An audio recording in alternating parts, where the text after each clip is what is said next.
नमस्कार, मैं हूं आयुष कुमार और आप देख रहे हैं 11 स्पेशल। झारखंड में विधानसभा चुनाव का बिगुल बज गया है। अब की बार सिर्फ 2 चरण में चुनाव होंगे। 13 नवंबर और 20 नवंबर को वोटिंग होगी, जबकि 23 नवंबर को मतगणना होगा। पहले चरण में 43 सीटों पर, जबकि दूसरे चरण में 38 सीटों पर वोटिंग होगी। कब कहां होगा मतदान, देखिए इस रिपोर्ट में।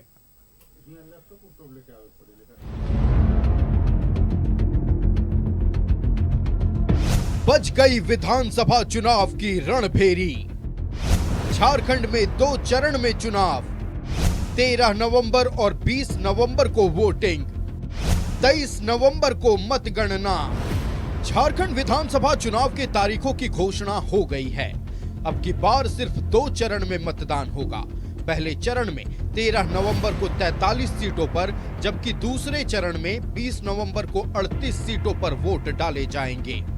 पहले चरण में कोल्हान की सभी सीटें, दक्षिणी छोटा नागपुर की सिल्ली और खिजरी छोड़कर सभी सीटें और पलामू प्रमंडल की सभी सीटों पर वोटिंग होगी, जबकि दूसरे चरण में उत्तरी छोटा नागपुर और संथाल की ज्यादातर सीटों पर मतदान होगा।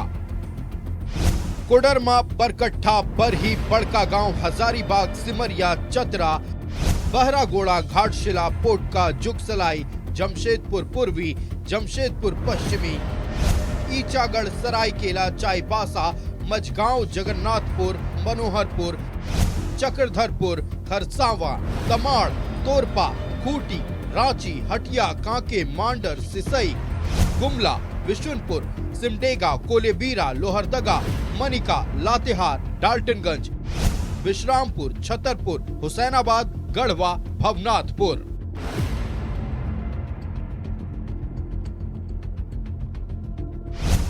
सिल्ली, खिजरी, राजमहल, बोरियो, बरहेट, लिट्टीपाड़ा, पाकुड़, महेशपुर, शिकारीपाड़ा, नाला, जामताड़ा, दुमका, जामा, जरमुंडी, मधुपुर, सारठ, देवघर, पोड़ैयाहाट, गोड्डा, महागामा, रामगढ़, मांडू, धनवार, बगोदर, जमुआ, गांडेय, गिरिडीह, डुमरी, गोमिया, बेरमो, बोकारो, चंदनकियारी, सिंदरी, निरसा, धनबाद, झरिया, टुंडी, बाघमारा।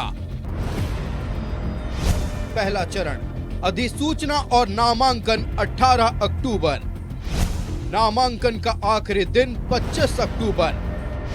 नामांकन पत्रों की जांच 28 अक्टूबर। नामांकन वापस लेने की तारीख 30 अक्टूबर। मतदान 13 नवंबर। दूसरा चरण। अधिसूचना और नामांकन 22 अक्टूबर। नामांकन का आखिरी दिन 29 अक्टूबर। नामांकन पत्रों की जांच 30 अक्टूबर। नामांकन वापस लेने की तारीख 1 नवंबर। मतदान 20 नवंबर। चुनाव के ऐलान के साथ ही राज्य में आदर्श आचार संहिता लागू हो गया है। 23 नवंबर को मतगणना होगी, जबकि 25 नवंबर तक चुनाव की प्रक्रिया पूरी हो जाएगी। Bureau report, news 11 Bharat.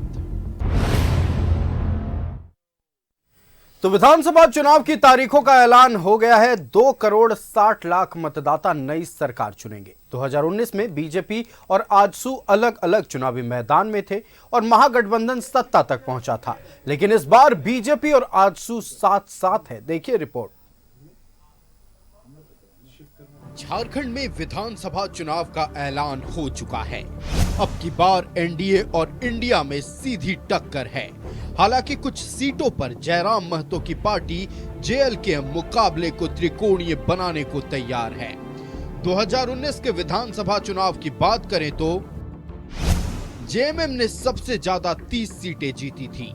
BJP को 25 सीटें मिली थी, जबकि कांग्रेस को 16 सीटों पर सफलता मिली थी। बाबूलाल की पार्टी जेवीएम को 3, आजसू को 2 और आरजेडी, एनसीपी और सीपीआई-एमएल को 1-1 सीट पर सफलता मिली थी, जबकि 2 सीटों पर निर्दलीय ने बाजी मारी थी। 2019 में जेएमएम, कांग्रेस और आरजेडी ने मिलकर चुनाव लड़ा था, जबकि भारतीय जनता पार्टी और आजसू अलग अलग चुनावी मैदान में उतरे थे। लेकिन 2024 में फिर से बीजेपी और आजसू साथ आ गए हैं। अब की बार एनडीए में जेडीयू और एलजेपी रामविलास भी शामिल हैं। दूसरी ओर महागठबंधन अब की बार इंडिया गठबंधन हो गया है।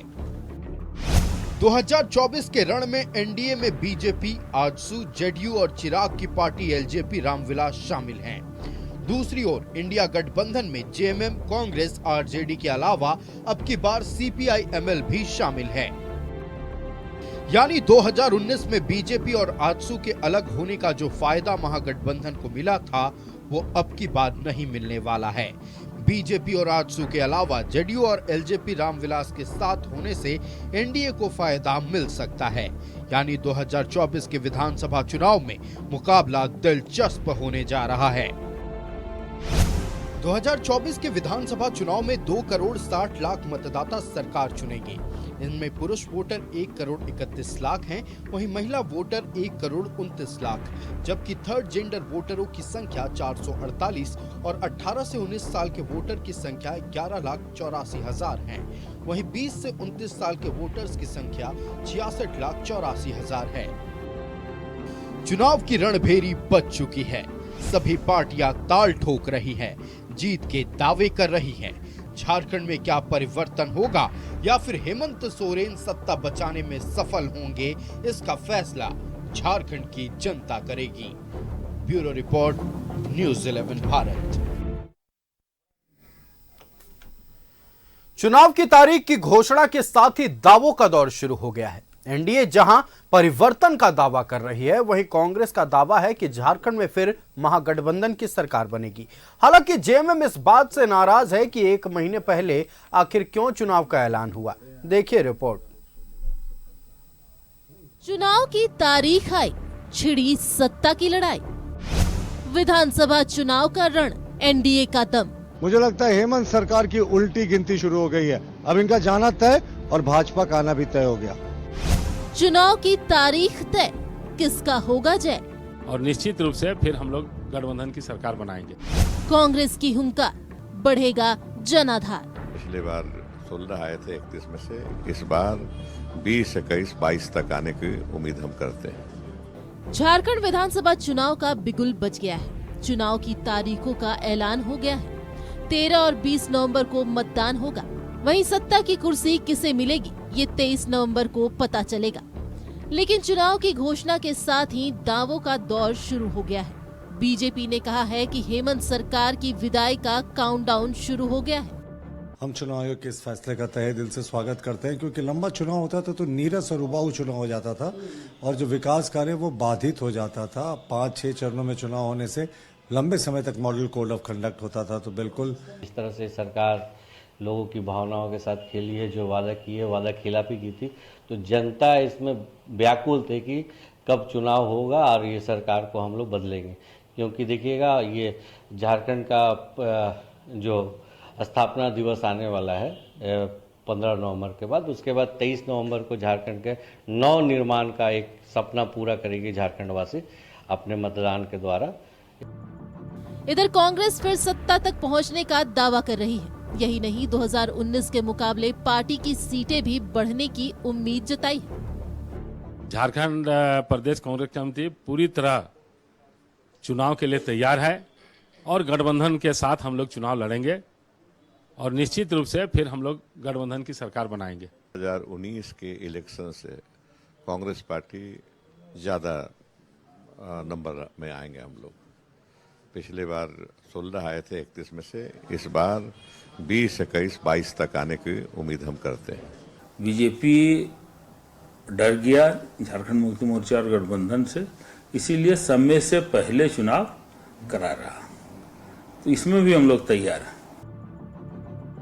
18 अक्टूबर से पहले फेज के लिए नामांकन शुरू होगा, लेकिन अब तक न तो एनडीए और न ही इंडिया गठबंधन में सीट बंटवारे का औपचारिक ऐलान हुआ है। हालांकि दोनों गठबंधन का दावा है कि फॉर्मूला तय है। ऐलान बाकी है, लेकिन किसके दावे में कितना दम है, ये 23 नवंबर को पता चलेगा। न्यूज़ 11 भारत के लिए रांची से रुचि और विपिन उपाध्याय के साथ ब्यूरो रिपोर्ट। तो झारखंड विधानसभा चुनाव की रणभेरी बज चुकी है। 2 चरणों में मतदान होना है। 13 नवंबर को पहले चरण का मतदान होगा, दूसरे चरण का मतदान 20 नवंबर को होगा और 23 नवंबर को यह निर्णय हो जाएगा, ये फाइनल हो जाएगा कि आने वाले 5 सालों तक जनता की सेवा कौन से राजनीतिक दल करेंगी, कौन सा गठबंधन करेगा। लेकिन फिलहाल विधानसभा चुनाव की तैयारियों में जहां एक तरफ राजनीतिक दल जुटे हुए हैं, दूसरी तरफ प्रशासनिक महकमा भी अपने आप को तैयार करने में पूरी कोशिश कर रहा है। दूसरी तरफ अगर हम बात कर लें तो कुछ और भी लोग हैं जो मीडिया की आवाज को दबाने की कोशिश कर रहे हैं।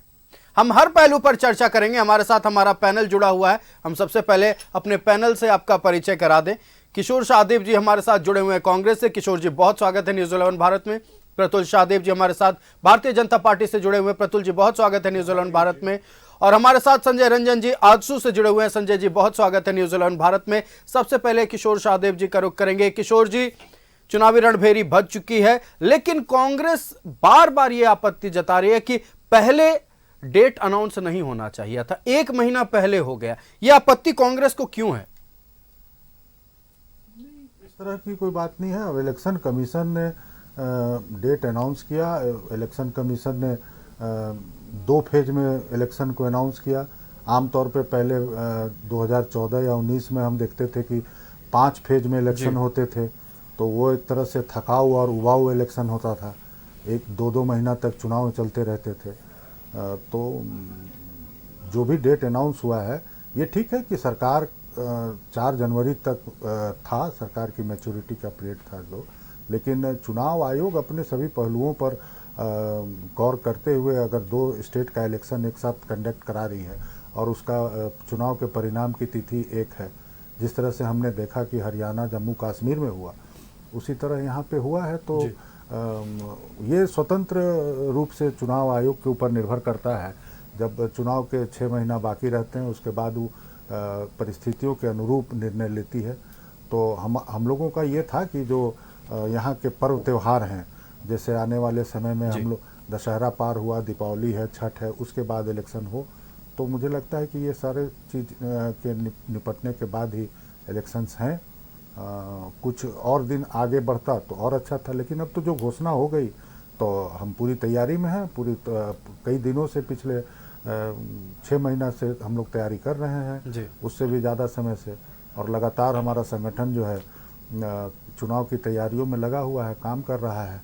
कई दौर के हम लोगों की यात्राएं भी हो चुकी है, लोगों से, आम लोगों से संवाद चल रहा है, कार्यकर्ताओं से संवाद चल रहा है, और हमारे जो गठबंधन के साथी हैं उनके साथ भी हम चर्चा कर रहे हैं कि कैसे चुनाव में हम लोग जाएंगे।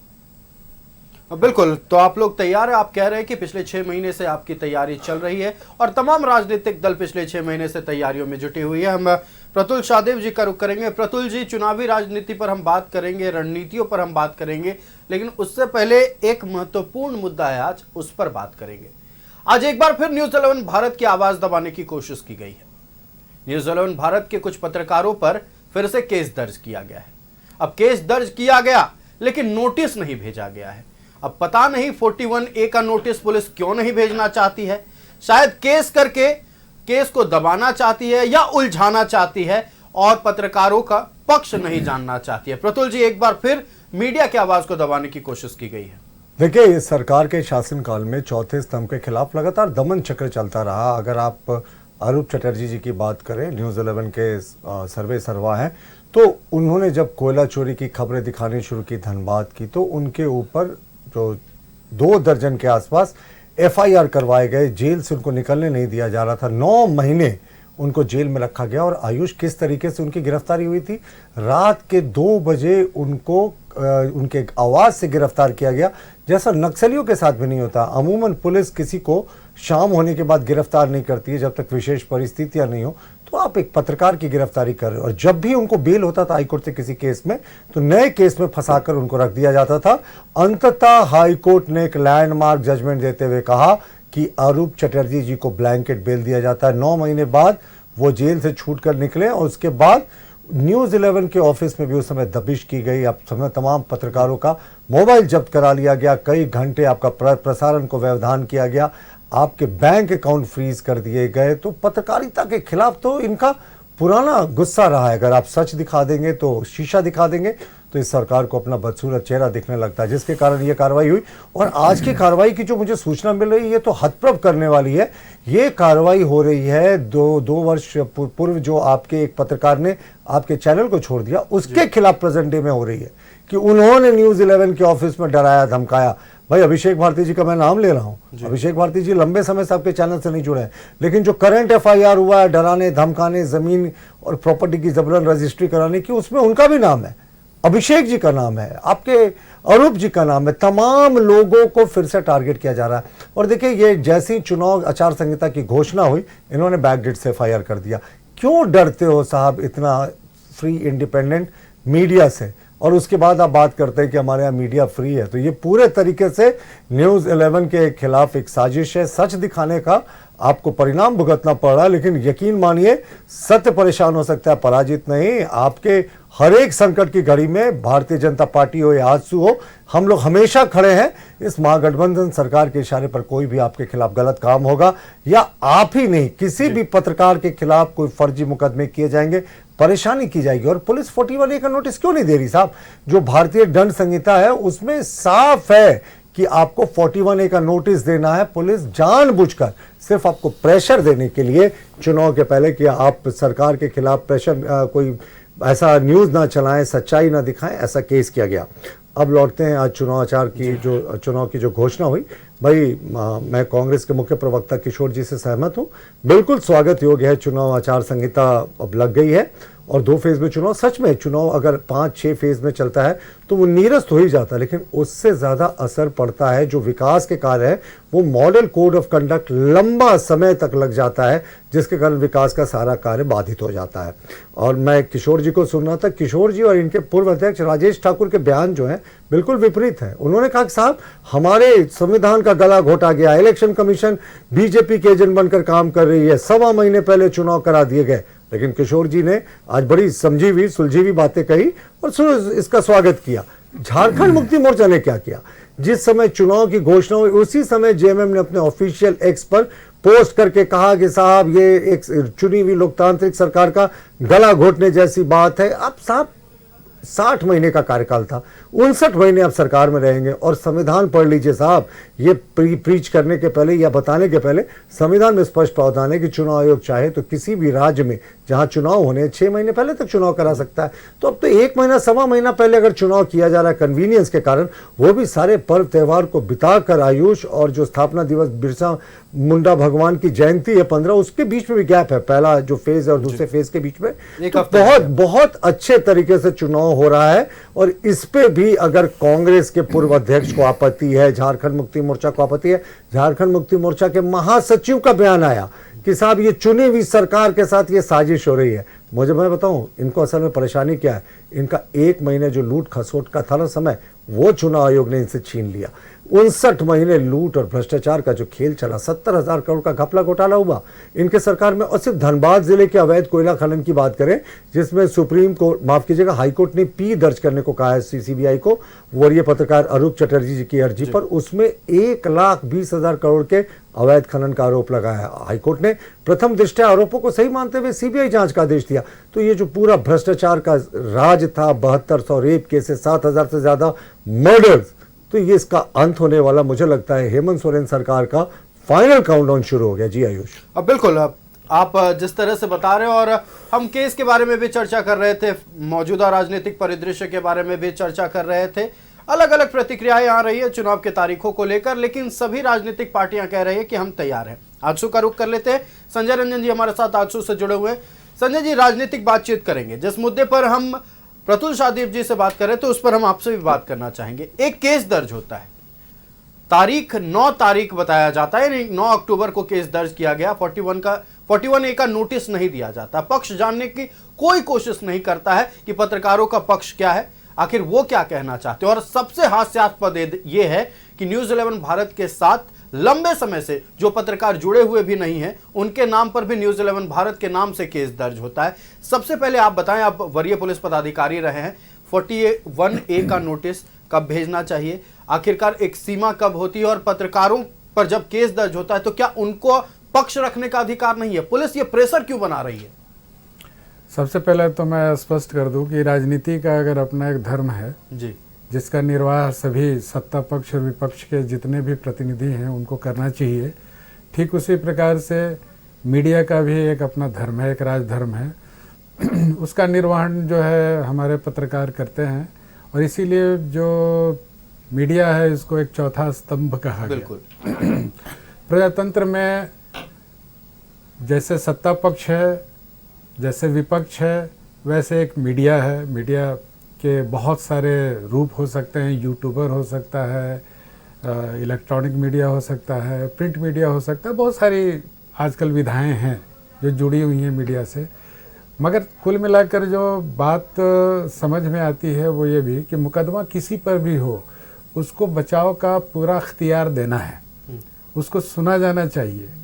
He must be heard. बिना किसी को सुने, बिना किसी को समझे, बिना उसका पक्ष जाने उस पर कार्रवाई नहीं होनी चाहिए, पहली बात है।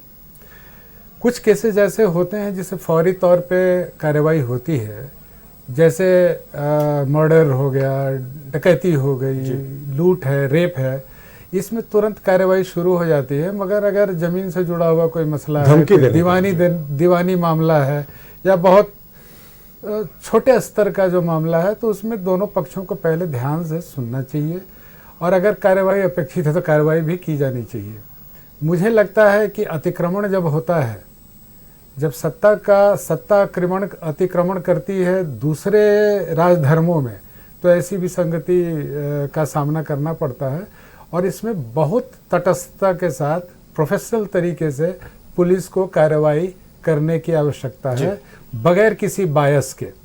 ये पहली चीज़ है। दूसरी चीज़ ये है कि चुनाव की घोषणा हो गई है, सभी पार्टियां बिल्कुल कमर कस के तैयार हैं, चाहे वो गठबंधन इंडी गठबंधन हो या फिर एनडीए हो। इसका आभास चूंकि 6 महीने पहले मिल चुका था और 6 महीने पहले से तैयारी चल रही थी। जब ये सरकार ने अचानक महसूस किया कि अब जाने का समय आ गया है, तब इन्होंने एक योजना लागू की। उस योजना के विरुद्ध हम नहीं हैं, हम में से कोई विरुद्ध नहीं है। महिलाओं को सशक्त किया जाए, ये किसको अच्छा नहीं लगेगा। मूल बात जो है वो टाइमिंग की है, मूल बात जो है वो नियत की है। अब जब आपकी सरकार जाने वाली है, तब आपने एक तरह से एक रिश्वत दे दी। मैं इसको रिश्वत इसलिए कहता हूं क्योंकि इसका समय और इसकी नियत दोनों में खोट है। तो मुझे लगता है कि इन सब चीज़ों से बचना चाहिए था। आपके पास आपकी चुनी हुई सरकार थी, मजबूत सरकार थी, मगर भ्रष्टाचार का आलम यह रहा है कि आपने थाना बेच दिया, आपने ब्लॉक बेच दिया, आपने एसपीज और डीएसपीज को बाजार में खड़ा कर दिया। और तो और अब सिर्फ भूख और इकबाल बच गया था, आम आदमी की भूख बच गई थी, वो शायद आम आदमी ने किसी तरह से बचा लिया, मगर आपका इकबाल बिक गया जनाब। अब आपके जाने का वक्त था और ये रणभेरी बच चुकी है। हम इन सब विषयों को लेकर जनता के बीच जाएंगे। अब 29 दिन का समय भी नहीं बचा है जब पहले चरण का मतदान होगा। 13 नवंबर को पहले चरण का मतदान होना है। तमाम राजनीतिक पार्टियां अब पूरी तरह से तैयारी कर रही है, बैठकों का दौर भी जारी है, चुनावी रणभेरी बच चुकी है, तारीखों का ऐलान हो चुका है। 13 नवंबर को पहले चरण का मतदान है, दूसरे चरण का मतदान 20 नवंबर को होना है। राजनीतिक पार्टियां अपनी अपनी प्रतिक्रिया दे रही हैं। किसी का कहना है कि चुनाव आयोग के इस फैसले का स्वागत है, कोई राजनीतिक पार्टी कह रहे हैं कि अभी फिलहाल 1 महीना पहले चुनाव हो रहा है, हम और भी काम कर पाते। हमारे साथ पैनल में झारखंड मुक्ति मोर्चा से बटर सिंह देओल जी जुड़ चुके हैं। बटर जी, बहुत स्वागत है न्यूज़ 11 भारत में। एक सवाल है जो लगातार उठ रहा है, लगातार झारखंड मुक्ति मोर्चा के नेता कह रहे हैं कि 1 महीना पहले चुनाव नहीं होना चाहिए था।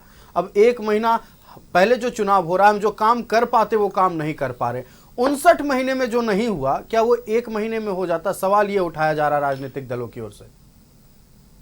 देखिए, सबसे पहले तो आयुष जी, इलेक्शन कमीशन को हमने एक सुझाव दिया जी, है ना। जब हरियाणा का इलेक्शन हुआ तो महाराष्ट्र का इलेक्शन उसके साथ नहीं कराया गया, है ना जी जी, उसके साथ नहीं कराया गया। क्या रीजन दिया गया कि अपना वहां फेस्टिवल्स है या कुछ बहाना बना के, क्योंकि वहां तब भी हो सकता था, महाराष्ट्र का भी तो चुनाव हो सकता था, हरियाणा के साथ नहीं कराया। और हमने जब स्पेसिफिकली हमारे नेताओं ने जाके एक मांग पत्र दिया इलेक्शन कमीशन को, तो झारखंड के जो उनके रिप्रेजेंटेटिव है उनको हमने दिया कि भाई परब देख के जिस रीजन से आपने महाराष्ट्र का नहीं कराया हरियाणा के साथ, तो इस रीजन से हमारे झारखंड का भी मत कराइए, बाद में लेट से कराइए, अभी तो टाइम है जनवरी तक। बट बाद में हमको ये रियलाइज हुआ कि हम बीजेपी नहीं है।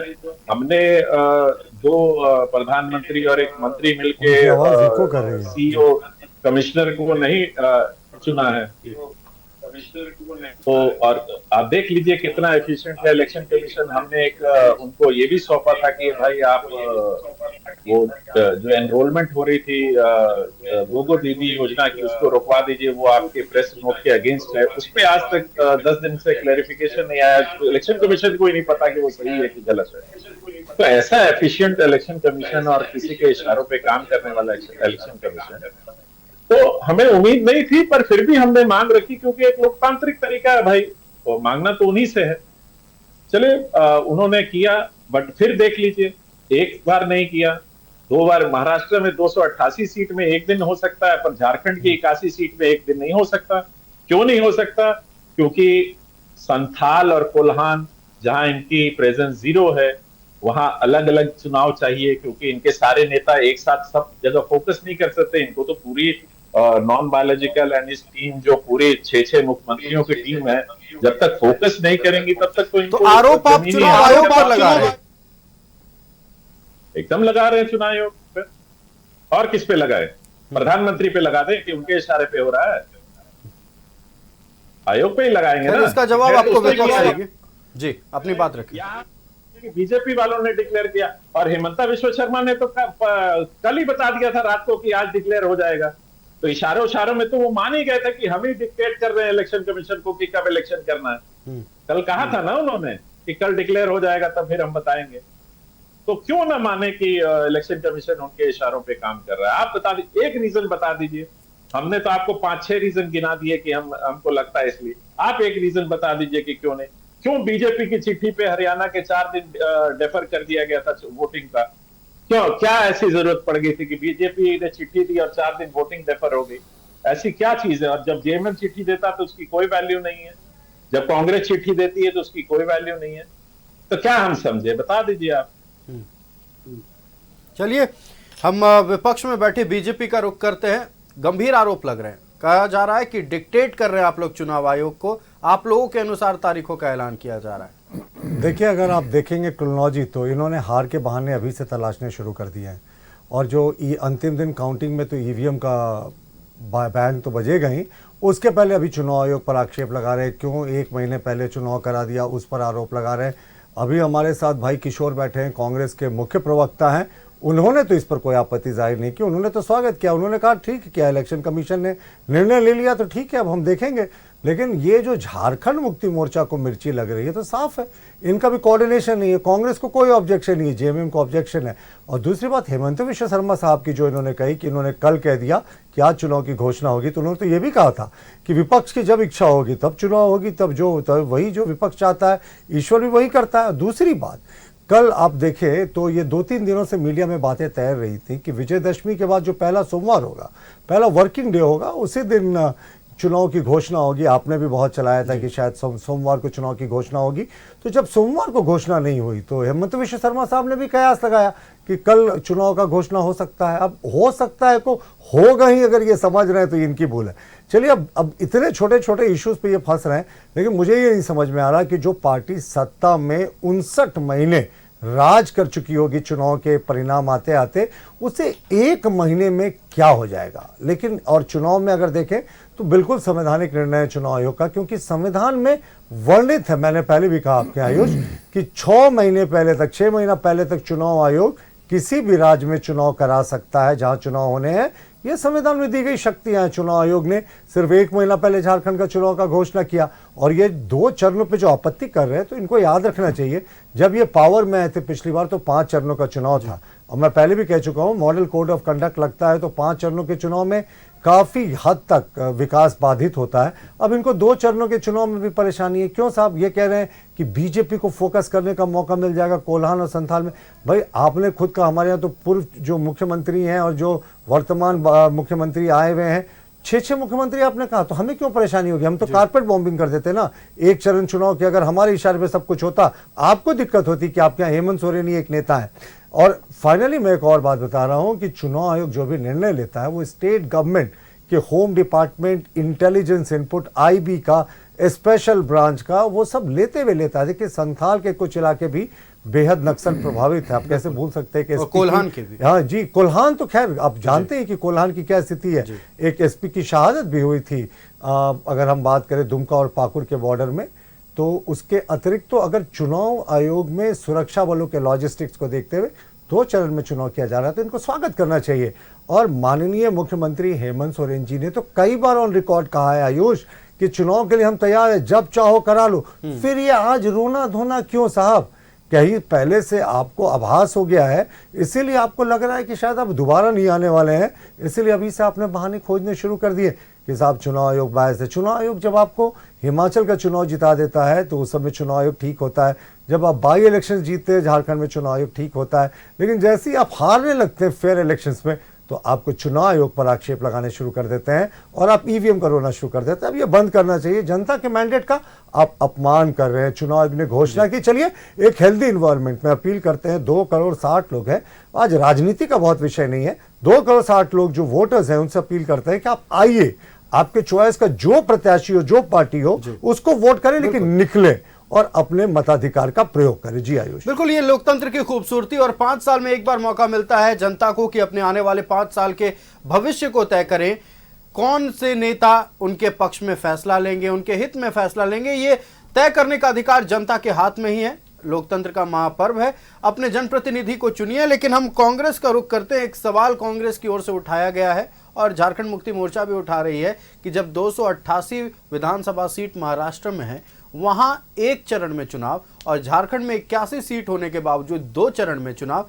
इसका कारण ये एक हो सकता है किशोर जी। देखिए, अगर हम बात करें, कुल 29,000 से ज्यादा बूथ है यहां पर, जिसमें 24,000 से ज्यादा बूथ ग्रामीण इलाके में है, और वो बूथ अति सुदूरवर्ती क्षेत्र में है, कई अति नक्सल प्रभावित क्षेत्र में है। इसीलिए उसको मद्देनजर रखते हुए शायद चुनाव आयोग ने यह बंटवारा किया है कि कुछ पुलिस फोर्स की भी तैनाती होती है, सीआरपीएफ की भी तैनाती होती है, मूवमेंट में परेशानी ना हो। ये तमाम मुद्दों को ध्यान में रखकर, ये तमाम बिंदुओं को ध्यान में रखकर 2 चरणों में चुनाव कराया जा रहा है। चूंकि झारखंड और महाराष्ट्र का ज्योग्राफी पूरा डिफरेंट है। किशोर जी, इस पर क्यों सवाल उठ रहा है? देखिए, सबसे पहले तो जो चर्चा हो रही थी जी, तो मैंने अपने प्रथम में जो कहा था कि हमारे पास 4 जनवरी तक का समय था जी, तो चुनाव की घोषणा दिसंबर की भी हो सकती थी।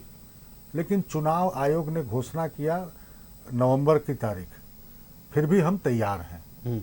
हमारा कहने का मतलब, जो बातें हो रही थी कि भाई 1 महीना का समय के पहले घोषित कर दिया गया, लेकिन ये चुनाव अधिकार जो जेएमएम के हमारे साथी जो बात उठा रहे हैं, या कांग्रेस के भी जो साथी बात उठाते हैं, तो चुनाव आयोग तो पहले जिस स्टेट में भी इलेक्शन होता है, मैं झारखंड की स्पेसिफिक बात नहीं कर रहा हूँ, वहाँ पर उसकी पूरी टीम जाती है, सभी राजनीतिक दल से मुलाकात करती है, सभी राजनीतिक दल अपना अपना मेमोरेंडम या लिखित रूप से या अपना पक्ष रखते हैं मिल करके। उसके अलावा प्रशासनिक पदाधिकारियों के साथ भी बैठक होती है और तमाम ये तैयारियां होती है। सवाल यहाँ उठाए जाते हैं इसलिए कि जो हम डिमांड रखते हैं या हम मेमोरेंडम जो देते हैं जी, उस पर अगर कोई गौर नहीं किया जाता है चुनाव आयोग के द्वारा, क्योंकि हम मानते हैं, देश की परंपरा है, लोकतंत्र है, हम ये मानते हैं कि वो एक निष्पक्ष एजेंसी है और उसको सभी पार्टियों के सुझाव पर उनको गौर करना चाहिए। मैं आपको बीच में रोकना चाहूंगा। कांग्रेस की ओर से यह सुझाव रखा गया था कि त्योहारों के बाद चुनाव होने चाहिए। सही मैंने बताया जी, और चुनाव त्योहारों के बाद ही रखा गया है। हाँ। अगर आप चरण देख ले, पहले चरण का मतदान 13 नवंबर को है, जो कि छठ पर्व के बाद है। तो कैसे आप लोग कह रहे हैं कि आप लोगों के बात को ध्यान में नहीं रखा गया है? मैंने कहा कि दिसंबर में हो सकता था जी, तो और अच्छा होता, लेकिन ये घोषणा कर दिया गया, तो अब जो घोषित हो गया उसी पर हम तैयार हैं चुनाव लड़ने के लिए। मैंने कहा कि जो त्योहार हैं, आप सभी जानते हैं कि बड़े बड़े त्योहार हैं। बिल्कुल। अब जैसे 13 तारीख की चर्चा हम कर रहे हैं ना, 13 तारीख, बीच में 15 नवंबर बिरसा जयंती है, झारखंड स्थापना दिवस है और कई तरह के आयोजन होते हैं। लेकिन अब जो घोषणा हो गया उस पर हम तैयार हैं। अगर दिसंबर में होता तो और बेहतर होता। और ये बात बोल रही है कि जो आप 59 महीने में नहीं कर दिए, जी हाँ, जो मैं 59 महीने में नहीं कर सका वो 60वां महीना में करते। चलिए, कोई बात जनता नहीं। के हित के लिए 59 महीनों का 59 महीना इंतजार में हो रहा करे था, 60वें महीने या के लिए 59 इसे महीना जनता शायद 25 ऐसे दिन भी में देख सकती करे, है। आखिरी समय तक करे, यही सरकार का संकल्प होता है। कौन सरकार है जो नहीं करेगा? और क्यों नहीं आखिरी करेगा? समय तक करे और आखिरी समय में करे, आखिरी उसमें समय शायद में अंतर है। नहीं, आप इसको ट्विस्ट मत कीजिए जी। हम जिस दिन तक हैं हाँ। उस दिन तक करेंगे। हम राज्य की जनता की भलाई के लिए करेंगे। और इनकी नियत में ऐसा है, उनके नियत में ऐसा है। क्या नियत में है? हम किसी को सम्मान कर रहे हैं, दे रहे जी, हैं बिल्कुल। सीधे तौर पे, तो उसमें नियत ये हमारा खराब है। आप बढ़ा दिए तो आपने बढ़ा दिया, आपने मैया तब आप सम्मान नहीं योजना का रहेंगे। जिक्र किया। मैया नहीं, हर योजना का, मैया सम्मान योजना तो अभी आया है। सर्वधन पेंशन दे रहे हैं ना, अब वो आवास दे रहे हैं ना, सभी को राशन मिल रहा है ना। आएंगे प्रतुल जी। अभी भी बहुत बहस है। वो बोलने से नहीं, आपको मैं ये जानता हूं कि स्वतंत्र इकाइयों के, मैं नहीं जी, पूरा देश मानता है कि स्वतंत्र इकाई जो देश के अंदर में है उसमें किस तरह से हस्तक्षेप हो रहा है, किस तरह से, ये सब बहुत लंबा विषय है। तो मैं इसलिए अभी उस पर नहीं जाना चाहता हूं। मैं ये कहना चाहता हूं कि जो भी तारीख घोषणा हुआ है हम हैं तैयार और जनता का भरोसा है बरकरार। दोबारा हम चुन के आएंगे, अब 50 से ज्यादा सीट पर चुन के आएंगे। चलिए, दावा कर रहे हैं 50 से ज्यादा सीटों पर चुन कर आएंगे। आजसू का रुख कर लेते हैं। वोटिंग परसेंटेज बहुत बड़ा मुद्दा है, खास करके आजसू के लिए संजय रंजन जी। पिछले बार के वोटिंग परसेंटेज को अगर कैलकुलेट कर ले, 30 से ज्यादा वोटिंग प्रतिशत बीजेपी का था, 8 से ज्यादा वोटिंग प्रतिशत आप लोगों का था और 5 से ज्यादा वोटिंग प्रतिशत जेवीएम का था। अगर उसे जोड़ लिया जाए तो आप लोग सत्ता के कुर्सी के बेहद करीब थे। चूंकि अलग थे तो वोटिंग प्रतिशत भी बढ़ गया और सीट भी बढ़ गए। क्या इस बार वो गलती बिल्कुल नहीं हो रही? अब तो खैर बीजेपी के तमाम शीर्ष नेता कह रहे हैं कि हम एक हैं, अब एक साथ चुनाव लड़ने वाले हैं, सारी मुश्किलें दूर हो गई हैं। जी बिल्कुल, किसी भी तरह का कोई हिच नहीं है, किसी भी तरह की कोई जिच भी नहीं है। जो एनडीए फोल्डर की सभी जो पार्टियां हैं उनका निर्णय बिल्कुल सर्वसम्मति से यही है कि इस बार एकमुश्त होके, इकट्ठे होके चुनाव लड़ेंगे और एक ऐसी सरकार की कल्पना करें, हम एक ऐसी सरकार को हम धरती पे उतारें जिसके नहीं होने की वजह से पिछले 5 वर्षों में बड़ी अवगति हुई। तो हमारा बिल्कुल ये संकल्प है कि हमारे भीतर कितना भी सैक्रिफाइस करना होगा हम करेंगे, किसी भी हद तक जाएंगे, मगर इस एकता को अखंडित रखेंगे। इस एकता के बूते ही हम जाएंगे चुनाव में और किसी भी प्रकार की कोई पारस्परिक स्पर्धा नहीं होगी, नंबर 1। नंबर 2 कि हमारे जो विषय होंगे वो भी बिल्कुल स्पष्ट हैं। हम खेत खलिहान के विषय को प्रासंगिकता देंगे। हम जो नौजवान हैं उनकी नौकरियों का मुद्दा उठाएंगे। हम ये पूछेंगे कि ये जो 20 नौजवान शहीद हुए, आखिर इसका शोक कौन मनाएगा और इसकी जिम्मेदारी किसकी है। हम ये भी पूछेंगे कि जो महिलाएं हैं, आखिर उनको इतना सशक्त 5 वर्षों में हमने क्यों नहीं किया आपकी वजह से। ये भी सवाल पूछेंगे कि उनको हमको 1000 रुपया देना पड़ता है और उसके लिए एक लंबी कतार लग जाती है। हमने पानी क्यों नहीं पहुंचाया, हमने खेतों को ठीक क्यों नहीं किया, हमने कोई ऐसा आधारभूत ढांचा क्यों नहीं तैयार किया कि हमारे जो नौजवान हैं वो उसमें रोजगार पाते। जो 2,87,000 रिक्तियां रह गई, किस वजह से रह गई? आपकी एक मजबूत सरकार थी, चुनी हुई एक बहुत ही मजबूत सरकार थी आपके पास। इरादे में कहाँ खोट रह गई, कहाँ कमी रह गई, ये सारे विषय हैं। इनको हम लोग इकट्ठे उठाएंगे और इसको इस तरह से हम लोग पेश करेंगे, क्योंकि ये जो मुद्दा है ये माटी का मुद्दा है, हमारे जीने और मरने का विषय है, ये हमारी भूख का मसला है। और जिस तरह से सीजीएल की परीक्षाएं हुई, पहले क्वेश्चन पेपर बेचे गए, 30-30 लाख में बेचे गए, दूसरी दफ़ा परीक्षाएं हुई, ये परीक्षा भी अब अप्रासंगिक हो चुकी है। हजारों विद्यार्थी रोज सड़कों पे हैं क्योंकि उनको लगता है कि इस परीक्षा में भी बहुत सारी चीज़ें ऐसी हुई जो होनी ही नहीं चाहिए थी। तो ये सरकार के इकबाल पे एक सवाल खड़ा करता है और उस सवाल को लेकर हम जनता के बीच में जाएंगे, इकट्ठे जाएंगे, चाहे वो पार्टियां वो एनडीए फोल्डर में बिहार में हो या पूरे देश में हो, कोई भी जो पार्टी के फोल्डर में है, एनडीए के फोल्डर में है, वो मानेगी कि ये जो लड़ाई है, यहाँ की लड़ाई है, उसमें हम सब शामिल हैं, भले ही उसका कोई प्रत्याशी हो या ना हो। आज के दिन में यह स्पष्ट है कि भाजपा, आजसू, जदयू और संभवतः जो चिराग पासवान जी की पार्टी है, वो हम लोग प्रत्याशी खड़े करेंगे और सभी 81 सीटों पर एक मुश्त लड़ाई लड़ेंगे और सरकार को, उसकी विफलता को और जो इस धरती की संवेदना है उसको मुद्दा बनाएंगे। और बिल्कुल आप मान करके चलें कि परिवर्तन होगा, इस बार बदलाव होगा और बहुत बेहतरी के लिए बदलाव होगा। और उसके बाद एक जनतांत्रिक तरीका होगा हमारा, जिसके आधार पर हम एक चेहरे को चुनेंगे और वो जो चेहरा होगा बड़ा ही प्रामाणिक होगा, बड़ा ही ऑथेंटिक होगा, राजनीतिक अनुभव से बिल्कुल भरपूर होगा और इस राज्य के विकास में हम सब मिलकर के एक बहुत बड़ी जिम्मेदारी के साथ अहम भूमिका निभाने जा रहे हैं। बिल्कुल, तो एनडीए एक मुफ्त चुनाव लड़ने वाले हैं, ये तो खैर आजसू की ओर से कह दिया गया। संजय रंजन जी ने कहा है कि भले ही किसी को सीट मिले ना मिले, पूरा एनडीए एक साथ है और मजबूती से एक साथ खड़ा है, सभी 81 विधानसभा सीटों पर मजबूती से चुनाव लड़ने वाला है। लेकिन अब बात कर लेते हैं इंडिया गठबंधन की। इंडिया गठबंधन में सवाल ये हो रहा है कि आखिरकार बड़े भाई की भूमिका में जेएमएम तो जरूर है, लेकिन दावेदारी कुछ और की जा रही है, चाहे कांग्रेस हो या फिर आरजेडी हो। हम रुक कर लेते हैं, झारखंड मुक्ति मोर्चा से हमारे साथ बटर सिंह देवल जी जुड़े हुए हैं। बटर जी, कांग्रेस पार्टी की ओर से एक प्रेस कॉन्फ्रेंस के दौरान बहुत महत्वपूर्ण बात कही गई थी।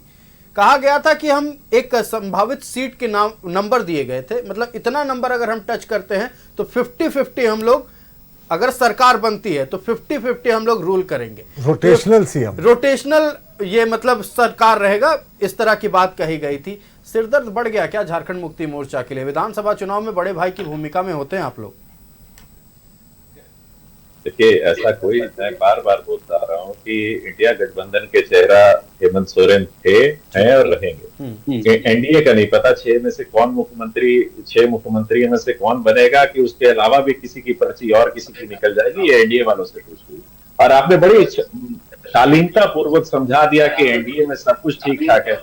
अभी मैं दूसरे चैनल पे था, वहां जदयू के हमारे पार्टनर, इनके पार्टनर 11 सीट मांग रहे थे झारखंड के लिए, और उन्हीं की बैसाखियों पे मोदी जी की सरकार टिकी हुई है जी। तो आप जो जितने आसान से बोल रहे हैं कि वहां सब कुछ, और आपको हमारे अंदर बड़ी नजर आ गई दूरबीन से कि देखिए हमारे यहाँ, क्योंकि देखिए एनडीए में कोई प्रेस कॉन्फ्रेंस करके ये नहीं कह रहा है कि रोटेशनल, अगर हमारी सरकार बनी तो रोटेशनल सीएम होंगे, कभी हम आगे होंगे कभी वो आगे होंगे, ये सारी बातें एनडीए की ओर से नहीं कहा जाता। प्रभारी मीर साहब ने कहा था। जी, मैं ये बता रहा हूं कि गुलाम अहमद मीर जो कि झारखंड कांग्रेस के प्रभारी हैं, मैंने कांग्रेस पार्टी को संबोधित कर दिया कि पूरी पार्टी ने कहा था ये बात। अगर प्रभारी कह रहे हैं तो कांग्रेस की ही बात है जी, कह रहे हैं तो कांग्रेस की बात। मेरी बात सुनिए ना जी, आप पूरे न्यूज चैनल पे बैठ के झूठ बोल रहे हैं कि उन्होंने प्रेस कॉन्फ्रेंस की थी जी। कौन सी प्रेस कॉन्फ्रेंस में ये बात बोली थी? उसकी झूठ बोलने की बात ही नहीं है, वीडियो बकायदा उन्होंने प्रेस कॉन्फ्रेंस में ये बातें कही हैं। बिल्कुल, कैसे शब्दों का प्रयोग कर रहे हैं? प्रेस कॉन्फ्रेंस थी, मैं पूछ रहा हूँ। जी बिल्कुल, प्रेस कॉन्फ्रेंस उन्होंने एक बात कही, बैठक के बाद प्रेस कॉन्फ्रेंस में उन्होंने ये बातें कही थी। न्यूज 11 भारत ने भी ये खबर दिखाई थी।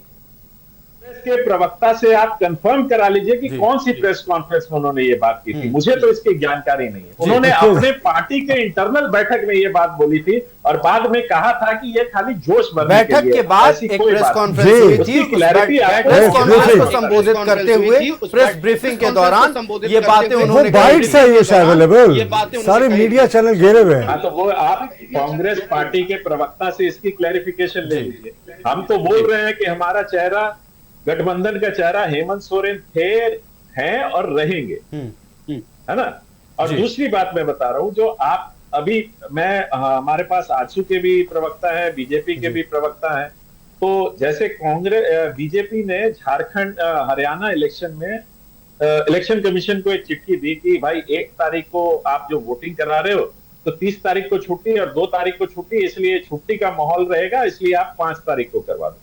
तो मैं तो रिक्वेस्ट करता हूं कि भगवान बिरसा मुंडा जी की जयंती है, जिसके नाम पे ये राजनीति करते हैं और भोले भाले आदिवासियों को ठगते हैं, तो चलिए हमारे साथ, और हम लोग कहते हैं इलेक्शन कमीशन को कि 15 तारीख के बाद वोट कराएं, देख लेते हैं कितनी सुनते हैं हमारे भी इलेक्शन कमीशन। भगवान बिरसा मुंडा के नाम पे तो शायद मान जाना चाहिए उनको कि भाई इतने जिसका खून है इस मिट्टी में शामिल, जिसने आजादी दिलवाई और झारखंड के भगवान कहे जाते हैं, उनकी जयंती मनाने के लिए तो हमें दे दे। क्या चलेगी बीजेपी हमारे साथ बोलने के लिए कि भाई 5 दिन आप उसको छोड़ के एक साथ करवा लीजिए? चलिए जवाब ले लेते हैं, प्रतुल जी जवाब दें। देखिए, जिस सरकार में आदिवासियों पे सर्वाधिक अत्याचार हुआ, नेशनल क्राइम रिकॉर्ड के ब्यूरो अगर देखें 7200 बेटियों के साथ रेप केसेस हुए हैं, तो उसमें 1/3 जो रेप केसेस है SC ST बच्चों के साथ हुए, वो आदिवासियों की दुहाई दे रहे हैं। भगवान बिरसा मुंडा उनको याद आ रहे हैं। भगवान बिरसा मुंडा की जयंती के 2 दिन पहले चुनाव है, उसके बाद 5 दिन का गैप है, चुनाव आयोग ने किया है। अगर इनको डिमांड रखना है बिल्कुल रखे। भगवान बिरसा मुंडा किसी राजनीति का विषय नहीं बन सकते। भगवान बिरसा मुंडा भगवान का दर्जा उनको प्राप्त है। जैसे संथाल में तिलका मांझी को है, जिन्होंने आज़ादी के पहली जो स्वतंत्रता संग्राम कहा जाता है 1857, उससे काफ़ी पहले अंग्रेज़ों के खिलाफ क्लीवलैंड नामक कमिश्नर की भागलपुर के भीतर जेल के भीतर घुसकर हत्या की थी। तो इन सबों को भगवान का दर्जा प्राप्त है। इन पर राजनीति नहीं करने का है, लेकिन आदिवासियों के लिए घड़ियाली आंसू बहाने वाले लोगों को बताना चाहिए कितने आदिवासियों को लैंड लीज मिला। मुझे तो पता है कितने आदिवासियों को मिनरल और माइंस लीज और लैंड लीज मिला। हेमंत सोरेन जी ने खुद माइनिंग लीज दिया, कल्पना सोरेन जी को दे दिया, अपनी साली को दे दिया, अपने भाई बसंत सोरेन को माइनिंग लीज दे दिया, अपने विधायक प्रतिनिधि पंकज मिश्रा की पत्नी को दे दिया। तो इन्होंने तो माइनिंग लीज खूब बांटा, लेकिन किसी आम आदिवासी का ये नाम बता दें जिसको इन्होंने दिया हो। और जहां तक नौकरियों की बात है, तो नौकरियों में जाहिर तौर पर झारखंड में आदिवासी मूलवासी सबसे ज्यादा संख्या में है, और हक भी होना चाहिए इनका नौकरी में। कितनी नौकरियां दी साहब? दिसंबर 2023 के जो इनके 23 के जो आंकड़े थे, जो विधानसभा में इन्होंने दिया था कि 11,244 पदों पर नियुक्ति हुई अनंत ओझा जी के प्रश्न पे। उसके बाद से अगर आप जोड़ ले तो 40-50 या 400-500 से ज्यादा नियुक्तियां नहीं हुई हो। तो जिस सरकार ने 25 लाख सरकारी नौकरियां देने का वादा किया था, आदिवासी मूलवासी को सबसे ज्यादा उसमें फायदा होता। तो आप सोच ले कैसे ये भूल जाते हैं बहन रूपा तिर्की की हत्या, कैसे भूल जाते हैं रूबिका पहाड़िया की 32 टुकड़ों में काटकर की गई हत्या, कैसे भूल जाते एक आदिवासी बिटिया सब इंस्पेक्टर के जिसके ऊपर जो गाय तस्कर थे उन्होंने ट्रक चढ़ाकर उनकी शहादत कर दी थी। तो इन आदिवासियों के बोलने से पहले एक बार इनको सोचना चाहिए कि क्या आदिवासी मूलवासियों ने इनको अपना समझकर वोट किया था, उनके साथ इन्होंने क्या दमन चक्र चलाया। अब देखिए सहायक पुलिसकर्मी कौन है आयुष? 100% झारखंड के आदिवासी मूलवासी हैं। इनको हमारी सरकार ने जो पथ नहीं भटक जाए इसके लिए इनको सरकारी मानदेय देकर नौकरी में रखा था।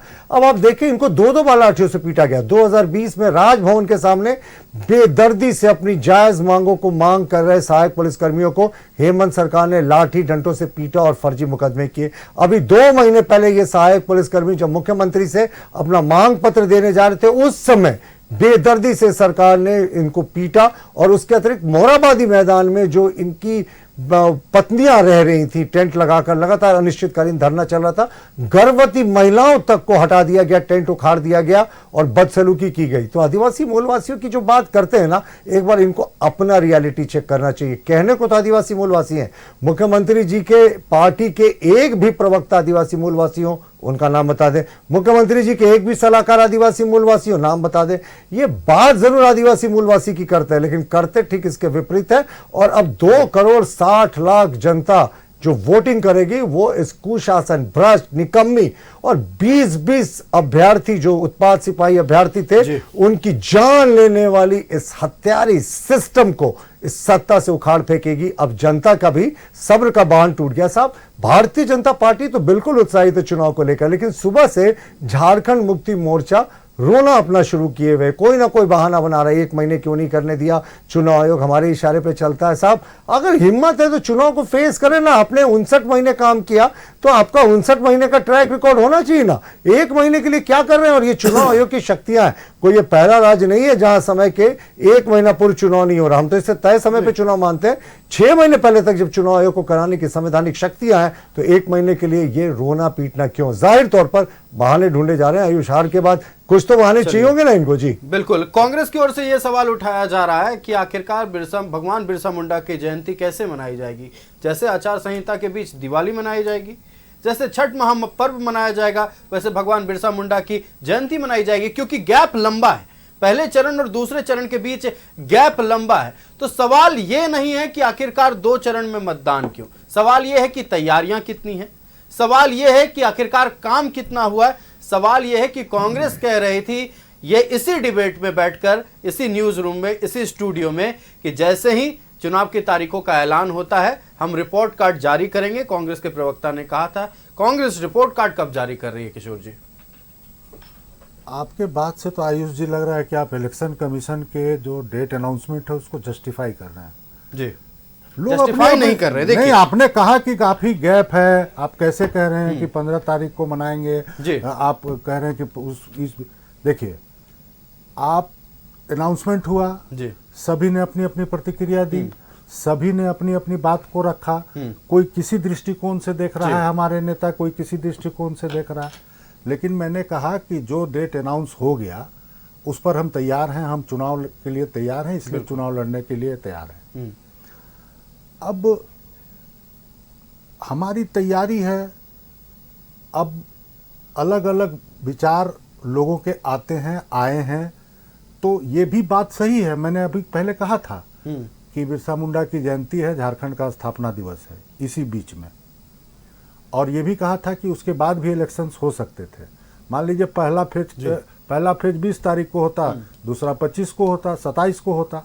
ये भी बात सही है कि आप को मूवमेंट करने में परेशानी होती है अगर पहाड़ी क्षेत्रों में, तो आप 2 फेज में कर रहे हैं। आप तो 5-5 फेज यहाँ इलेक्शन कमीशन इलेक्शन कंडक्ट करती थी, और कई बड़े बड़े विधानसभा क्षेत्र के राज्य हैं जहाँ एक ही फेज में हो रहा है, महाराष्ट्र में ही 1 फेज में हो रहा है।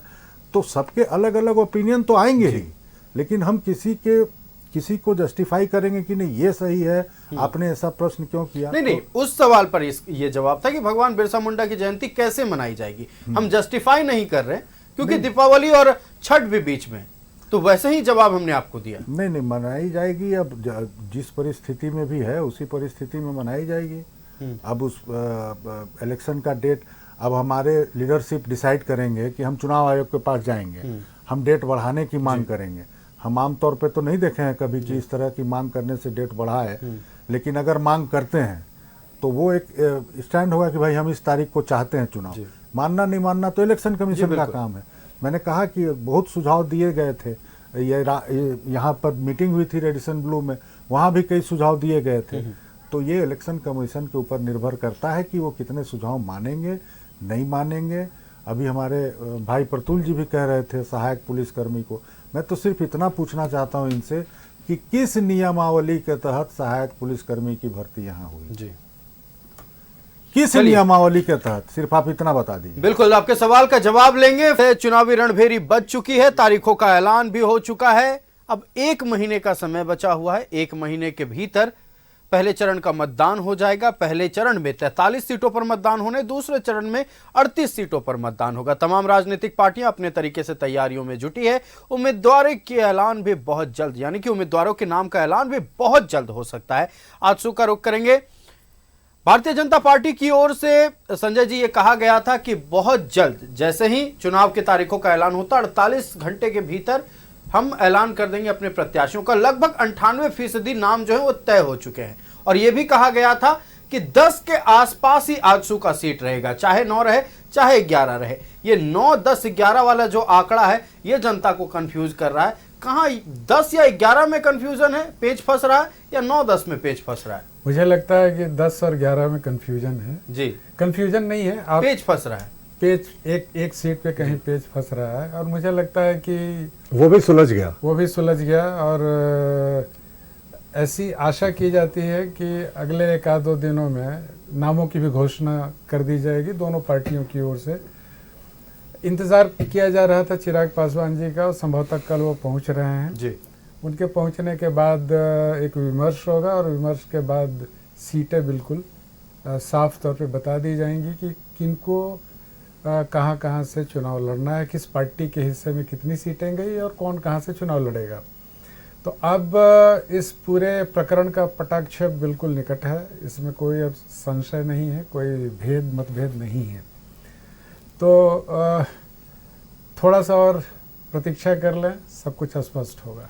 थोड़ा सा प्रतीक्षा कर ले, सब कुछ स्पष्ट होगा। खैर, आजसू और भारतीय जनता पार्टी के प्रवक्ताओं के चेहरे पर जो मुस्कान है ये साफ जाहिर कर रहा है कि अब सब कुछ जो फंसा हुआ था सब क्लियर हो गया है, ऑल इज वेल है। इनके मुस्कान बता रहे, बॉडी लैंग्वेज बता रहा है। संजय जी, एक और बात है, युवाओं के रोजगार को लेकर आप लोगों ने एक मुहिम छेड़ी थी, एक महासम्मेलन भी हुआ था, एक लिस्ट आपने सौंपा मुख्यमंत्री जी को कि कितने लोग जो है शिक्षित है, बाकायदा स्नातक किए हुए, ग्रेजुएट हैं और उन्हें नौकरी नहीं मिल रही है। उस बारे में क्या चर्चा हुई थी, क्या बातचीत हुई और फिर क्या फैसला आया? बेसिकली मकसद यही था, उद्देश्य बहुत स्पष्ट था और बहुत महत्वपूर्ण कदम था कि सरकार को ये बताया जाए कि अगर आपने नियमित रूप से परीक्षाएं कंडक्ट की होती तो इतनी भीड़ नहीं लगती, 543 पदों के लिए 6 लाख आवेदन नहीं पड़ते और उस प्रक्रिया को पूरी करने में 20 लोग मारे नहीं जाते। बिल्कुल।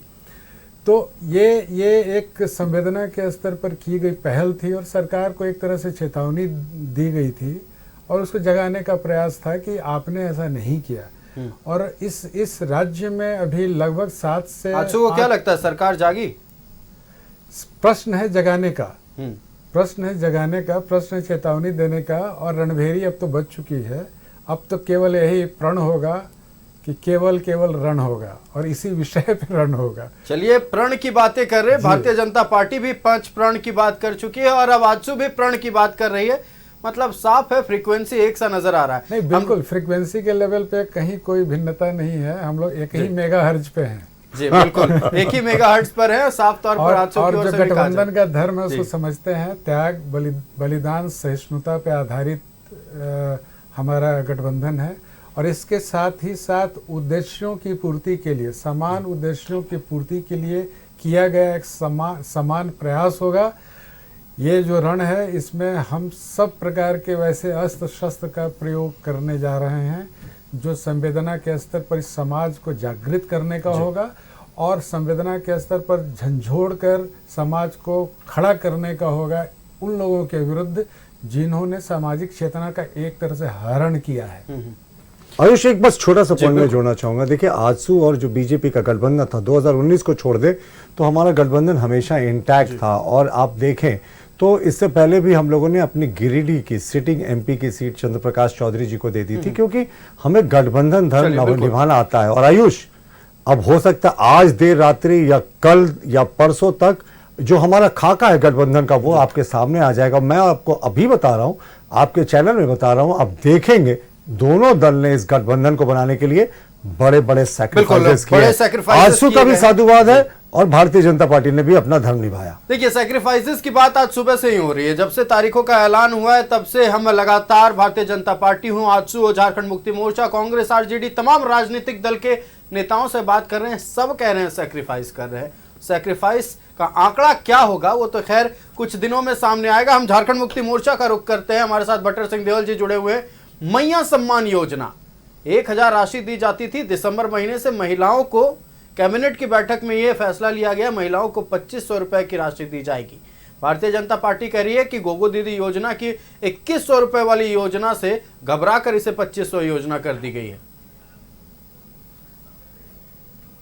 सबसे पहले तो मैं आपको आयुष जी ये क्लियर कर दूं कि आप लोग जो बोल रहे हो कि हम लोग डरे हुए हैं इलेक्शन से, हम तो हरियाणा के इलेक्शन के समय से तैयार है। हम तो चाह रहे थे कि हरियाणा के साथ ही महाराष्ट्र और झारखंड का हो। हमने तो डेट का जिक्र किया ही नहीं, कैबिनेट के फैसले का बात किया ही नहीं, हमने तो कैबिनेट कहीं भी डेट का जिक्र तो किया नहीं पूरे वाक्य में।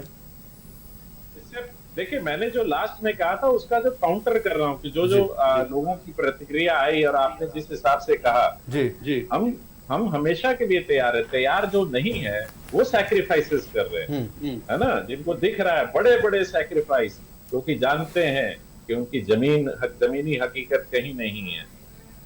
इसमें सैक्रिफाइस क्या, प्यार मोहब्बत में मिल बांट के कर रहे हैं जो विनेबिलिटी। तो क्या शब्द देना चाहेंगे? चलिए, तमाम राजनीतिक दल उस शब्द को ढूंढ रहे हैं। सैक्रिफाइस आपके हिसाब से नेगेटिव शब्द है, आप एक शब्द दे दे राजनीतिक पार्टियों के लिए।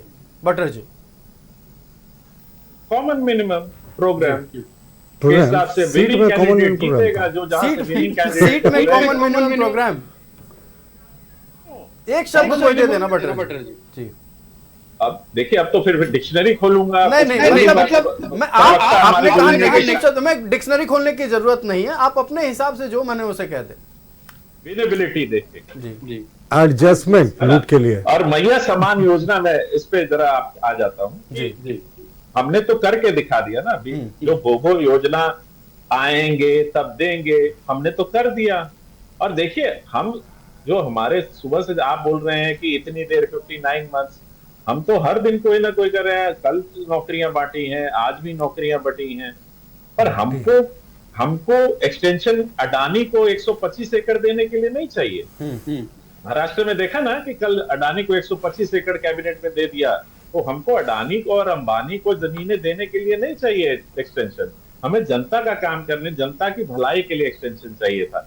नहीं मिला, कोई बात नहीं, बट हम पूरी तरह से तैयार हैं और जनता मन बना चुकी है। अब बीजेपी, आजसू, अभी जदयू, लोजपा, ये आपस में बैठ के जितने मर्जी सैक्रिफाइस कर लें, जनता ने मन बना लिया है। और जनता इनको दिखा देगी इस इलेक्शन में कि जो डिवाइसिवनेस और जो जहर उगलते हैं मुसलमान, हिंदू, बाहरी, भीतरी, इन्होंने मुझे भी, मैं तो क्या बोलूं, आपके टीवी चैनल पे मैं तो झारखंड का हो ही नहीं। मैंने 52 साल में पैदा रांची में हुआ, 52 साल रांची में गुजारे। व्यक्तिगत क्यों अपना स्पष्टीकरण दे रहे हैं, सैद्धांतिक बात करनी चाहिए। पे बोलते हैं तो ऐसा बहुत कुछ होता है। चलिए, बहुत कुछ सुनने को मिलता है, पर जनता इस बार बताएगी और बड़े प्यार से बताएगी। देखिए, झारखंड की जनता जो है ना, बहुत सूझवान है। बिल्कुल। ये लोग जो सोचते हैं कि हम इनको हिंदू मुस्लिम के चक्कर में, बांग्लादेशी इन्फिल्ट्रेशन के चक्कर में फंसा देंगे,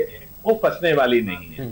और आपको दिखेगा। और ये देखिए, हमको बता रहे थे कि भाई ठीक तो हुआ, हम तो बोल रहे हैं कि एक साथ कर देते। आपके पास तो 6 मुख्यमंत्री हैं, नॉन बायोलॉजिकल लोग हैं, वो एक समय में 6 जगह प्रेजेंट हो सकते हैं। हमारे पास तो जी बिल्कुल, आप तो कह रहे हैं कि आपके पास एक ही चेहरा है। बट फिर भी हम तैयार हैं। मतलब झारखंड मुक्ति मोर्चा को कोई परेशानी नहीं है, झारखंड मुक्ति मोर्चा पूरी तरह से तैयार है। सुबह से रो क्यों रहे थे फिर? इंडिया गठबंधन को कोई परेशानी नहीं है। रो क्यों रहे थे? मैं दिखा दूं एक्स का पोस्ट निकाल के ऑफिशियल अकाउंट झारखंड मुक्ति मोर्चा। ये बोल रहे हैं कि देख लीजिए, हम आपको प्रूफ दे रहे हैं कि इलेक्शन कमीशन खाली बीजेपी की बात मानेगा, बाकी पार्टियों की बात नहीं मानेगा। शुरू ये जनता के आंखें खोलने का काम कर रहे हैं कि एक निष्पक्ष एजेंसी कैसे निरंकुश होके एक पार्टी व्यक्तिगत को सपोर्ट कर रही है। इसलिए हम ये उदाहरण दे रहे हैं कि चलिए हमारे साथ, या हमारी चिट्ठी पे, अरे बीजेपी ने एक अदना सी चिट्ठी लिखी कि भाई 1 तारीख को इलेक्शन मत कराइए क्योंकि 2 तारीख को छुट्टी, और उसका 5 दिन बढ़ गया।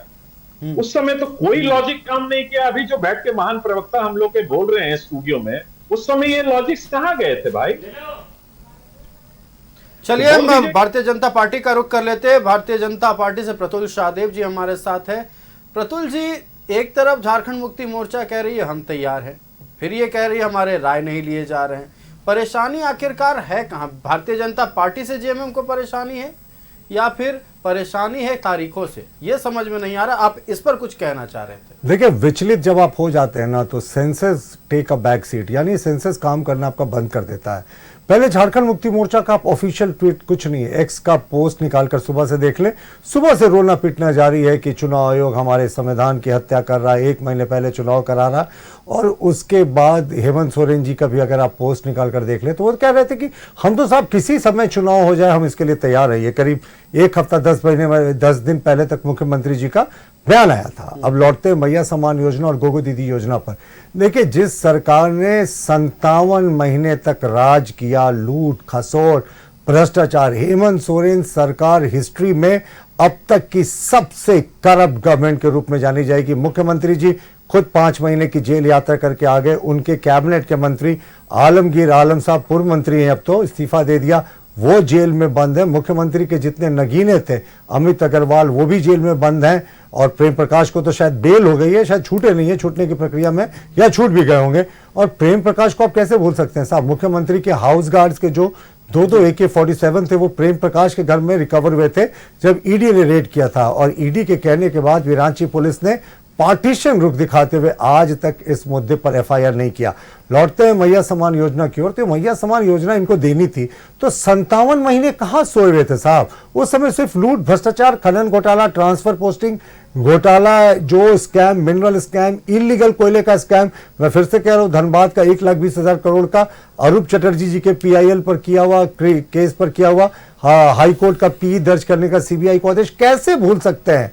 झारखंड में जितनी लूट हुई, सिर्फ धनबाद जिले में 1,20,000 करोड़ के स्कैम का आरोप है, और झारखंड का बजट भी लगभग उतना ही है 1 साल का।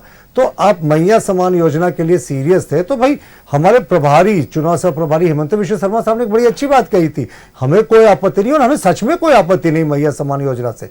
आप 60,000 जोड़कर दे देते एक ही बार में किश्त में तो कोई बात होती, लेकिन आप 2 महीने का चुनावी भत्ता दे रहे हैं। देखिए, और नियत का फर्क कैसे होता है। मुख्यमंत्री जो कहते हैं वो डेफिनेटली नहीं करते हैं। क्या 5,000 रुपया बेरोजगारी भत्ता मिल गया? क्या 7,000 पोस्ट ग्रेजुएट को बेरोजगारी भत्ता मिल गया? क्या सोने का सिक्का मिल गया जिसकी शादियां हुई? क्या 51,000 रुपया मिल गया? क्या 25 लाख नौकरियां मिल गई? जो इन्होंने कहा, अबुआ आवास की चर्चा की थी कांग्रेस के वरीय प्रवक्ता आदरणीय किशोर जी ने कि अबुआ आवास हमने दिया। मैं तो चैलेंज करता हूं लाइव टीवी में, एक अबुआ आवास बता दे जो बनकर जिसका गृह प्रवेश हो गया हो। देखिए, अभी तक अबुआ आवास की पिछले वित्तीय वर्ष की सिर्फ 2 किस्त जारी हुई है, इस वित्तीय वर्ष में कोई किस्त जारी नहीं हुई है। यह पता कर सकते हैं वित्त मंत्री जी से भी कि एक अबुआ आवास जो अभी धरातल पर उतरा हो जिसमें गृह प्रवेश करके लोग रह रहे, 5 वर्ष आपने बिता दिए, जबकि आपका ये तो चुनावी भाषण था। मुख्यमंत्री जी 2019 में कहते फिरते थे सबका अपना अलग कमरा होगा, अटैच बाथरूम होगा, हम अबुआ आवास देंगे, और आपको आज तक, अब आपके सरकार की विदाई की वेला आ गई, आपने एक अबुआ आवास का गृह प्रवेश नहीं कराया। यही सरकार की रियलिटी चेक है।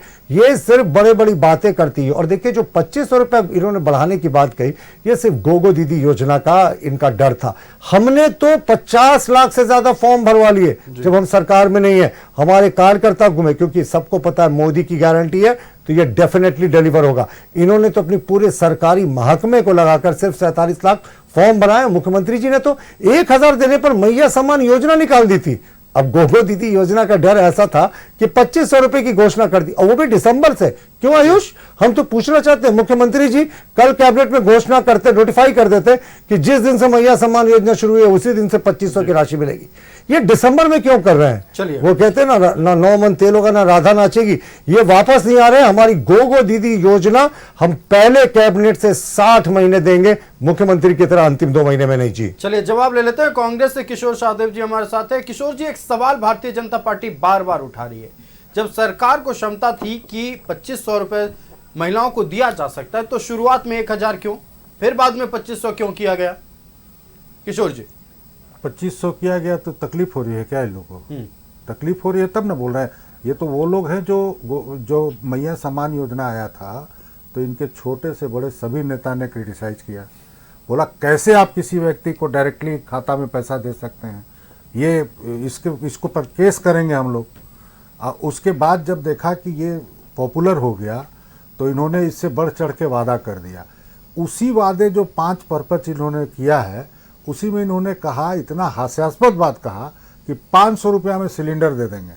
अरे तुम 400 से 1200 ले कौन गया, और आज बोलते हो 500 में दे देंगे।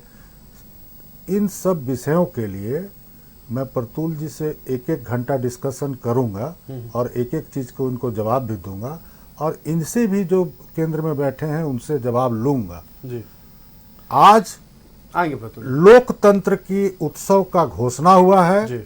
मैं बधाई देता हूं राज्य के तमाम जनता को कि उनको एक बेहतर सरकार चुनने का अवसर मिलेगा। आज उनका दिन है। जो एक दिन 5 साल में वोटिंग करते हैं उसके लिए ये बहुत बड़ा दिन होता है। तो आज का दिन हम उसकी चर्चा कर रहे हैं।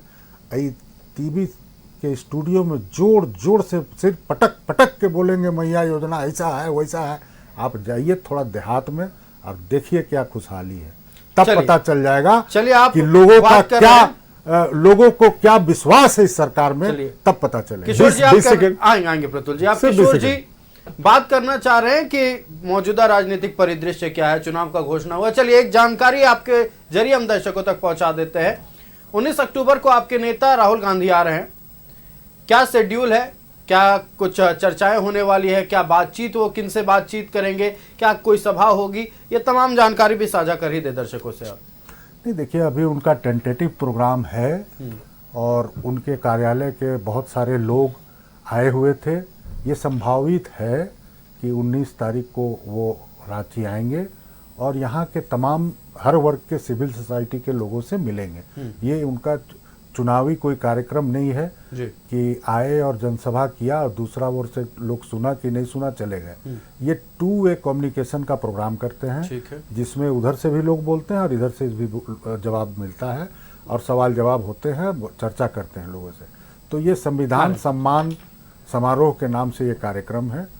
हमारे लिए इसलिए महत्वपूर्ण है कि उसमें तमाम इंटेलेक्चुअल लोग को उसमें इनविटेशन मिलेगा और हर वर्ग के लोग उसमें, विशेष करके ST SC OBC और माइनॉरिटीज़ और जितने लोग हैं जो वंचित क्लास हैं, उन लोगों को ज़्यादा से ज़्यादा उसमें बोलने का मौका मिलेगा। बिल्कुल किशोर जी, तो हम एक छोटा सा रिएक्शन, बिल्कुल 10 सेकंड बात रखें। देखिए, मैं कह रहा था जिन्होंने लाडली लक्ष्मी योजना की शुरुआत की मध्य प्रदेश में, असम में इसको फॉलो किया, छत्तीसगढ़ में इसको फॉलो किया, तो हम लोग क्यों इसका विरोध करेंगे? हम लोगों ने मैया सम्मान योजना को कहा था हमेशा कि मुख्यमंत्री जी नियत में फर्क है, आप अंतिम 2 महीने क्यों दे रहे हैं? पूरे 60,000 जो 5 वर्षों का किस्त होता है एक बार दे दें। मुख्यमंत्री जी ने ऐसा नहीं किया। और मैं एक और आपको बात बता रहा हूं, माननीय वित्त मंत्री रामेश्वर राव जी हैं, जिनका दूसरे पार्टी में होने के बावजूद भी हमारे लिए बहुत श्रद्धा, बहुत रिस्पेक्ट है। उन्होंने कहा था कि आकस्मिक निधि से हम लोगों ने इस वित्तीय वर्ष यानी 31 मार्च तक 1,000 करोड़ रुपए का मैया सम्मान योजना में प्रावधान किया है और 50 लाख महिलाओं को अगर आप देंगे एक महीने में 1,000 रुपए के हिसाब से तो 500 करोड़ होता है। यानी जो वित्तीय जो प्रावधान था वो सिर्फ 2 महीने का था, तो बाकी पैसा कहां से लाएंगे? फिर से कैबिनेट करेंगे। अब तो आचार संहिता लग गई, तो 2 महीने की ये योजना थी इनकी, सिर्फ चुनावी भत्ता के। और ये वित्त मंत्री जी का, आपने माननीय वित्त मंत्री जी का स्टेटमेंट चलाया था, यहां नियत का फर्क है साहब। हमने बिना किसी सरकारी मशीनरी के हेल्प के 50 लाख से ज्यादा गोगो दीदी योजना का फॉर्म भरवा लिया। इन्होंने पूरी सरकारी तंत्र को लगाकर पंचायत सचिव से लेकर CO, BDO, DC सब इसको करा के भी 47 लाख फॉर्म भराया। तो आप सोच सकते हैं कि जनता किसके पक्ष बात में भरोसा करना लाजमी है। अगर मैंने नहीं टोका, क्यों अंतिम समय में किशोर जी खराब कर रहे हैं माहौल? अच्छे से बात हो रही है, आप अपनी बात रखें, मैं अपनी बात रख रहा हूं जी। हम आंसू का रुख कर लेते हैं। खैर देखिए, भारतीय जनता पार्टी ये कह रही है कि मैया सम्मान योजना से इन्हें कभी परेशानी नहीं थी, समय को लेकर ये बार बार सवाल उठा रहे थे। कोई बात नहीं, हम आंसू का रुख कर लेते हैं। क्या कुछ मुद्दे होंगे जनता के बीच, क्या लेकर जाएगी आंसू पार्टी इस बार? संजय जी, राजतंत्र बनाम जनतंत्र जी पहला विषय होगा, युवाओं की शहादत ये दूसरा विषय होगा, महिलाओं का सशक्तिकरण ये तीसरा विषय होगा, खेत खलिहान और किसान ये चौथा मुद्दा होगा, विस्थापन की समस्या भयावह है ये एक विषय होगा। और इन सब विषयों को गूंथ कर हम जनता के बीच में जाएंगे, अपनी बात रखेंगे और जनता से अपील करेंगे कि ऐसी सरकार चुनिए जिसमें माटी की खुशबू हो, जो मिट्टी की बात करता हो, जो अपनी मिट्टी अपनी धरती के लिए उठ खड़ा हो और आपकी उम्मीदों का जो बोझ है उसको अपने माथे पर लेकर चले और 5 सालों तक किए गए वायदों पर खरा उतरे। एक ऐसी सरकार जो आपके सरोकारों को जीवित रखे, ऐसी सरकार चुनिए। हमारी यही अपील होगी जनता से। जनता के दरबार में जाएंगे, जनता से अपील करेंगे कि ऐसी सरकार को बर्खास्त कीजिए जिसने युवाओं के सपनों को बेच दिया, जिसने रहन रख दिया उनके सपनों को, उसको बर्खास्त कीजिए, उसका कफन दफन कीजिए और एक ऐसी सरकार लाइए जो आपकी नहीं सुनती हो, आपके दरवाजे पे जाती हो, आपके दरवाजे पे जाए, आपके दरवाजे पे दस्तक दे, आपको घर से बाहर निकाले और अपने साथ लेकर के चले। एक ऐसी सरकार चुनिए और अगले 5 वर्षों के विकास का जो पहिया है उस पर हम एक सरकार की उसका जो वाहन है, उसका जो रथ है, उसको खड़ा करेंगे और एक ऐसी संभावनाओं की दुनिया रचना चाहते हैं जिसमें सब कोई बराबर हो, कोई भेद न हो, जाति, धर्म, वर्ग या संप्रदाय का। सब कोई एक विश्वास के साथ जुड़ें कि ये देश हमारा है, धरती हमारी है, चाहे कितने भी भेद हो, कितना भी मतभेद हो, कितनी भी राजनीतिक स्पर्धा हो, ये धरती हमारी है। मिलजुल करके इस धरती की प्रासंगिकता को हम लोग अक्षुण्ण रखेंगे।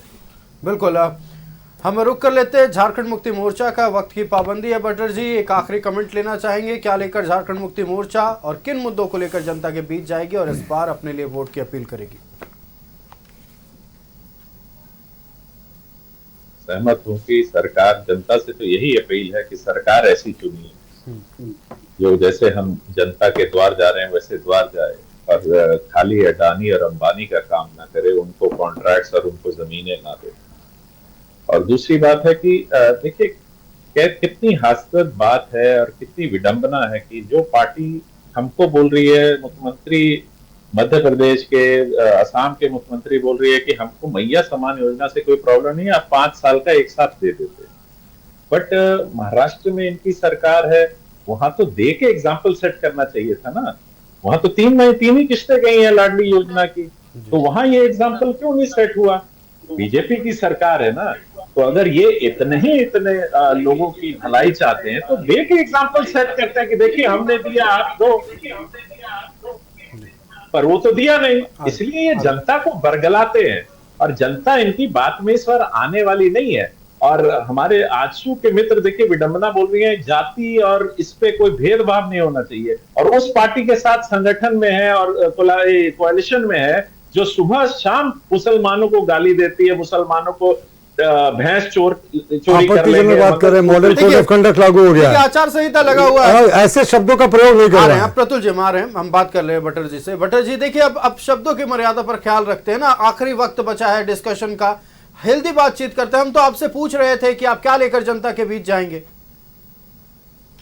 हम यही लेके जाएंगे कि आपकी कभी कोई ऐसा डराएगा नहीं कि आपके मुसलमान टोटी चोरी कर लेंगे, भैंस चोरी, खनन चोरी होगी, पत्थर चोरी होगी, कोयला चोरी होगी, मुख्यमंत्री फिर से जेल जाएंगे, यही इनका एजेंडा है। तो इसका मतलब इलेक्शन कमीशन ने अप्रूव किया कि ऐसी लैंग्वेज यूज कर सकते हैं इलेक्शन में। चलिए, आरोप प्रत्यारोप का दौर जारी रहेगा। 10 सेकंड एक में जवाब दे सकता हूं।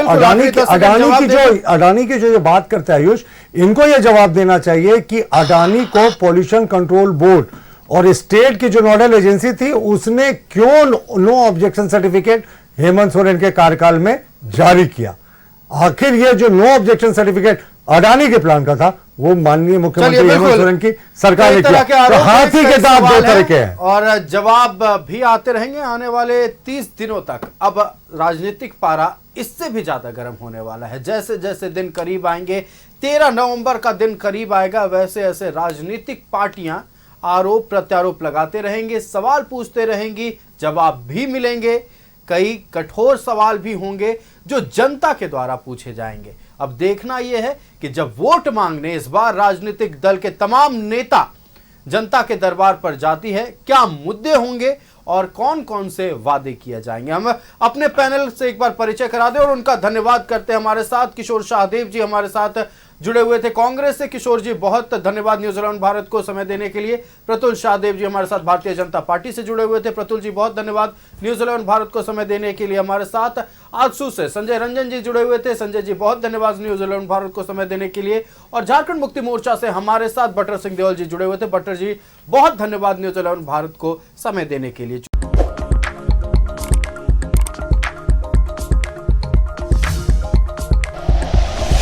Like and share videos, subscribe करें हमारा चैनल और प्रेस करें बेल आइकॉन। न्यूज़ 11 भारत, सच है तो दिखेगा।